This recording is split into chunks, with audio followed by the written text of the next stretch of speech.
Section 11. Unit 2, Obtaining and Keeping an MLO Endorsement. Introduction and Objectives.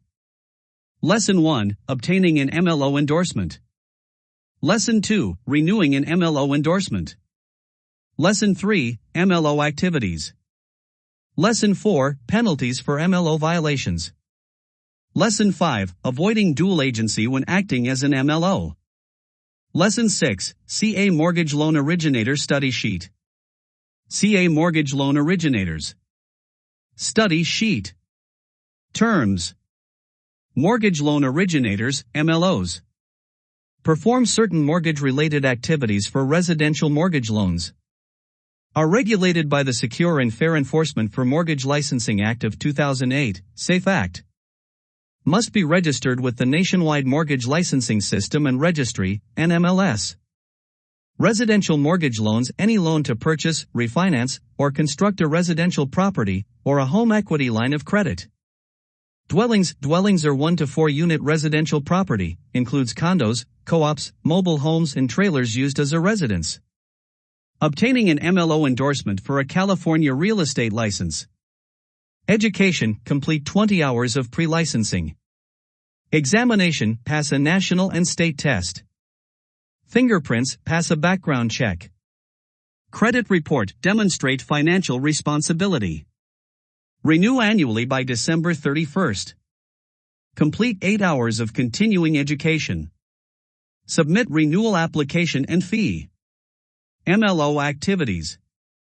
Receiving information for a loan that will be used to determine qualification. Presenting a loan offer to a consumer for acceptance. Presenting a revised loan offer to the consumer after they requested a lower rate. MLO penalties. Initially $50 per day, then increases to $100 per day after 30 days. Maximum of $10,000. MLOs. Must obtain advance consent to represent the buyer or seller and also arrange financing. Written disclosure is required. Avoid dual agency when acting as an MLO. Even when you've done everything right in terms of getting your MLO endorsement and notifying BRE, you can still land in hot water if you fail to disclose your relationship as an MLO within a real estate transaction. Let's say you're representing the seller as a listing agent, and the buyer uses you as a mortgage loan originator. This puts you in an agency relationship with both the buyer and the seller, and unless you obtain advance consent from both the buyer and seller, you're acting as an undisclosed dual agent, which is against the law. Here's what the Business and Professions Code has to say about it.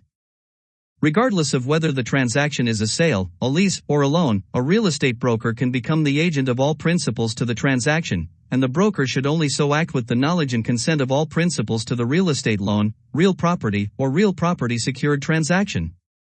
Business and Professions Code Sections 10176 A, D, and Sections 10177.6. So, how do you avoid this? Business and Professions Code Sections 10177.6 requires you to provide written disclosure to all parties when representing the buyer or seller and also agreeing to arrange financing.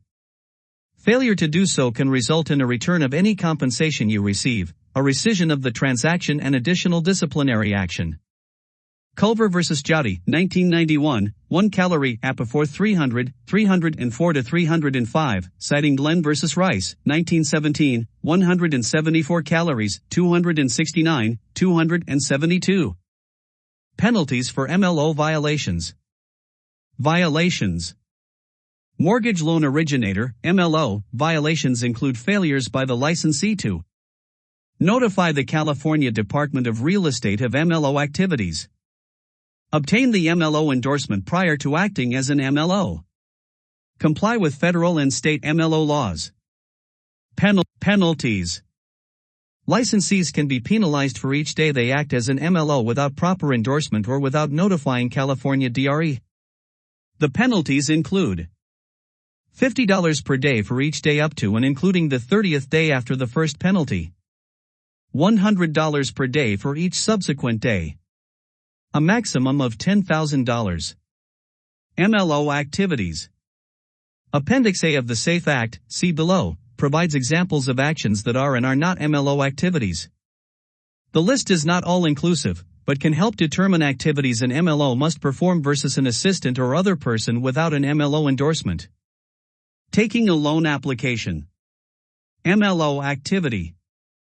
Taking an application includes receiving information provided in connection with a request for a loan to be used to determine whether the consumer qualifies for a loan, even if the employee has received the consumer's information indirectly in order to make an offer or negotiate a loan.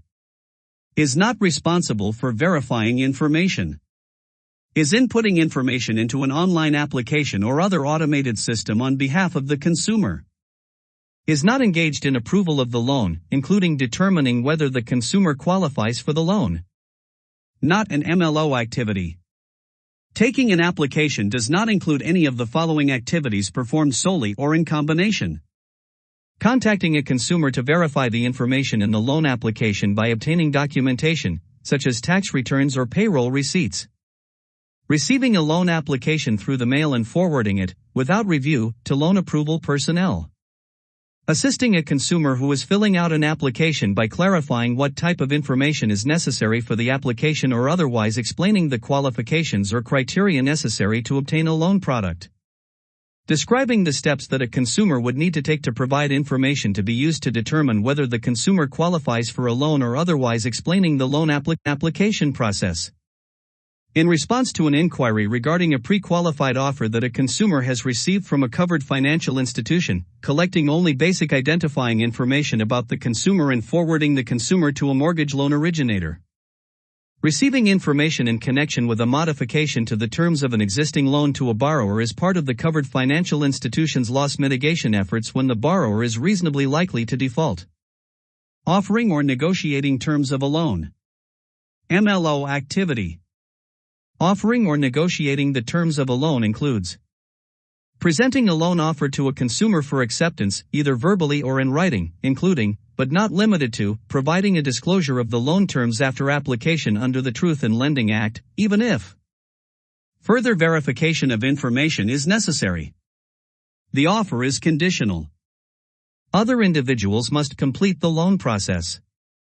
Only the rate approved by the covered financial institution's loan approval mechanism function for a specific loan product is communicated without authority to negotiate the rate. Responding to a consumer's request for a lower rate or lower points on a pending loan application by presenting to the consumer a revised loan offer, either verbally or in writing, that includes a lower interest rate or lower points than the original offer. Not an MLO activity. Offering or negotiating terms of a loan does not include solely or in combination. Providing general explanations or descriptions in response to consumer queries regarding qualification for a specific loan product, such as explaining loan terminology, e.g., debt-to-income ratio, lending policies, e.g., the loan-to-value ratio policy of the covered financial institution, or product-related services.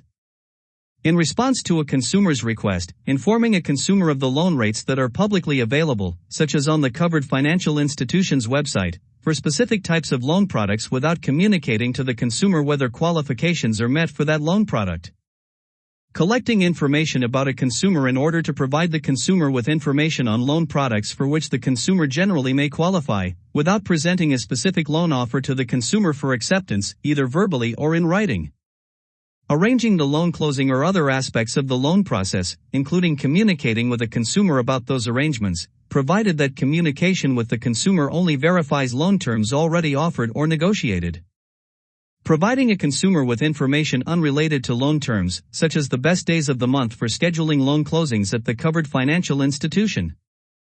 Making an underwriting decision about whether the consumer qualifies for a loan. Explaining or describing the steps or process that a consumer would need to take in order to obtain a loan offer, including qualifications or criteria that would need to be met without providing guidance specific to that consumer's circumstances. Communicating on behalf of a mortgage loan originator that a written offer, including disclosures provided pursuant to the Truth in Lending Act, has been sent to a consumer without providing any details of that offer. Offering or negotiating a loan for compensation or gain. MLO activity. Offering or negotiating terms of a loan for compensation or gain includes engaging in any of the activities in paragraph B1 of this appendix in the course of carrying out employment duties, even if the employee does not receive a referral fee or commission or other special compensation for the loan. not an MLO activity. Offering or negotiating terms of a loan for compensation or gain does not include engaging in a seller finance transaction for the employee's personal property that does not involve the covered financial institution. Renewing an MLO endorsement. MLO endorsements are issued annually and must be renewed by December 31st of each year, or the endorsement will expire. To renew the endorsement, a licensee must submit a renewal request to the NMLS, along with a renewal fee. Submit proof of completion of 8 hours of continuing education, CE taken through an NMLS-approved provider.